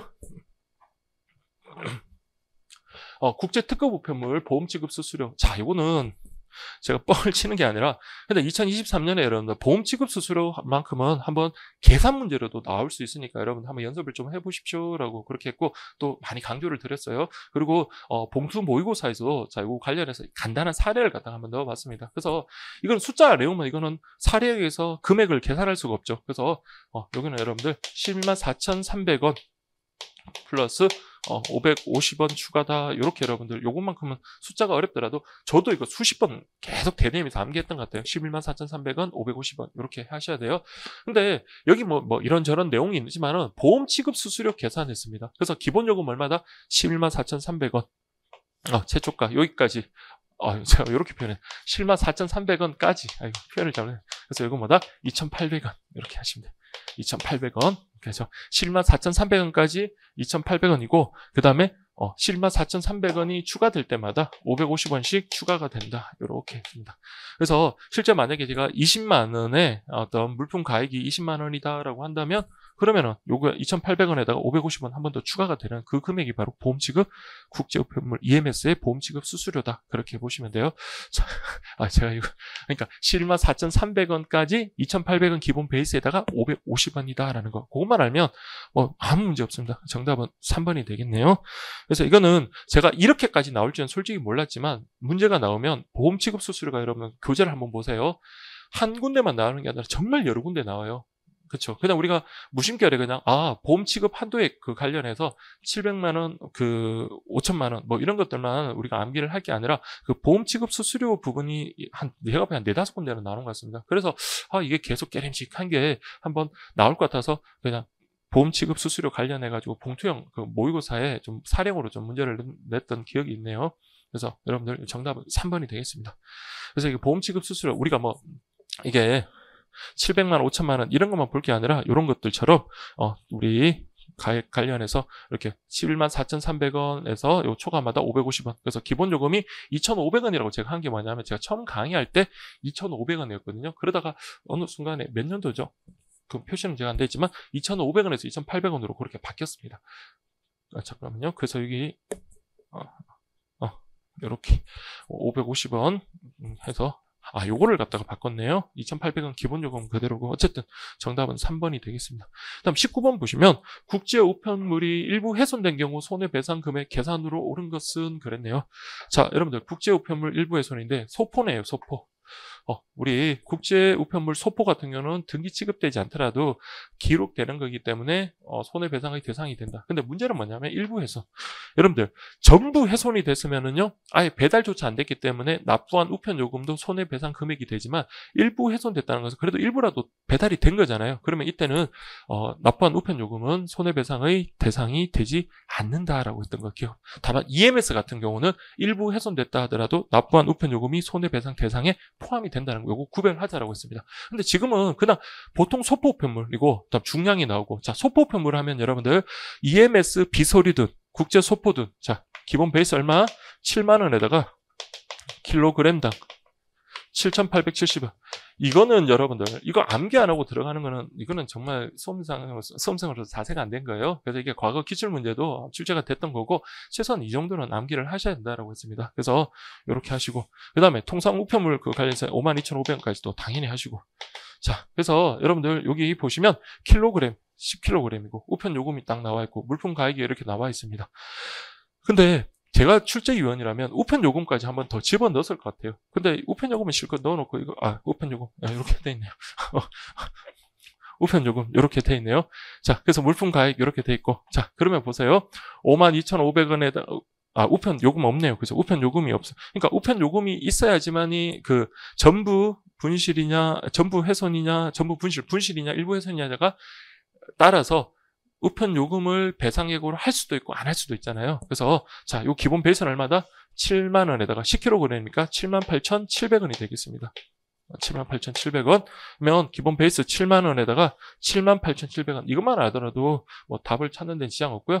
그래서 우리 국제우편물 손해배상이라고 하는 것은 국제소포에서는 7만 원 플러스 킬로그램당 7,870원을 합산한 범위 내에서의 실손액, 전부 분실이면 플러스 납부한 우편요금, 그렇지 않고 일부 훼손이면 거기까지 끝내면 돼요. 이렇게 끝내면 납부한 우편요금은 들어가는 게 아니에요. 그래서 정답은 4번이 되겠습니다.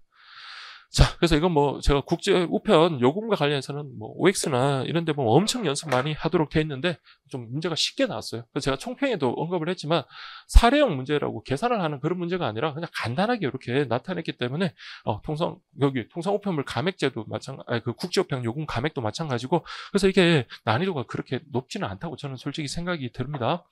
자, 1번 보세요. 국제 우편 요금 감액제도에 대한 설명을 옳지 않은 것 그랬는데 국제 특급 요금 감액. 그래서 우리 이렇게 해가지고 표에 이번에 막 3개 다 묶어놨죠. 3개 다 감액해서 50에서 150, 150에서 500, 500부터 1000만 해가지고 4%, 6%, 8%에 쭉 묶어놨던 거 그거 생각하시면 3개 다 뭐다? 나눌 수 있다. 그 국제특급 요금 감액은 계약 수시 일괄특급으로 나눌 수 있다. 아무 문제 없고요.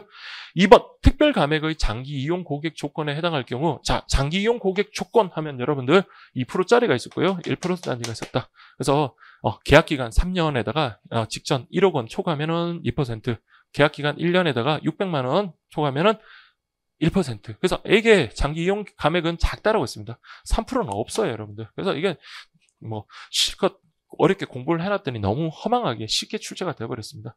우리는 그 퍼센티지, 장기 특별 감액의 그 퍼센티지까지도, 감액률까지도, 우리 최대 감액률까지도 암기도 다 하고 취급 대상도 공부를 했잖아요. 물론 취급 대상이 여기 나오기는 합니다. 발송 비용 절감. 이거 뭐 생각나세요, 여러분들? 장기 이용 감액하고 발송 비용 절감 요금 감액은 똑같다 했어요. 딱 5종 5개 생각하시면 항상 EMS는 들어가니까 EMS하고 EMS 프리미엄, 그리고 KPK 한중 해상 특성, 소형 포장물까지 이렇게 들어가면 돼요. 그래서 5가지. 그러니까 이런 것도 어려운 게 아니었어요. 딱 정리만 잘했으면 충분히 풀 수 있는 거고. 자, 그리고 과거에는 해당 지방 우정청장의 승인을 받은 경우에 18% 이상의 계약특급 우편의 감액률을 적용할 수 있다가 과거 기출 문제였는데, 그때는 18자를 찾는 거였어요. 18% 이상 빈칸 넣는 것. 그러나 2023년에 해당 지방 우정청장이 승인이 아니라 우정사업본부장이 승인으로 2023년에 교체가 됐다 그랬어요. 그래서 여기 보면 계약 국제특급 우편, 자, 18% 이상 감액률은 우정사업본부장 승인 후에 적용한다라고 됐으니까 맞는 지문. 자, 근데 이게 워낙 답이 너무나 명확해가지고 찾는데 그렇게 어렵지는 않았던 것 같습니다. 그래서 정답은 2번이고요. 그 외 뭐 이런 문제들, OX들 뭐 추록 이번에 좀 바꿨던 거라 대상 쭉 한번 정리한 것, 이런 것들 한번 보시면 될 것 같고요. 문제집에도 그렇게 해놨습니다. 자, 요렇게 해서 여러분들 우리 2023년도 6월 3일에 시행되었던 계리직 우편상식 문제의 간단한 총평과 그리고 문제풀이 시행을 문제풀이를 했습니다. 자, 여러분들 어쨌든 강의 들어주시느라 수고 많으셨고요. 그리고 여러분들도 그렇고 저도 그렇고 뭐 어떤 인연이든 한번 또 인연을 맺었으면 제가 말씀드렸지만 좋은 모습으로 다시 한번 좀 뵀으면 좋겠다라는 말씀드리고 어쨌든 시험 여러분 보느라고 수고 많으셨습니다. 자, 여러분 여기까지 하도록 하겠습니다. 고맙습니다.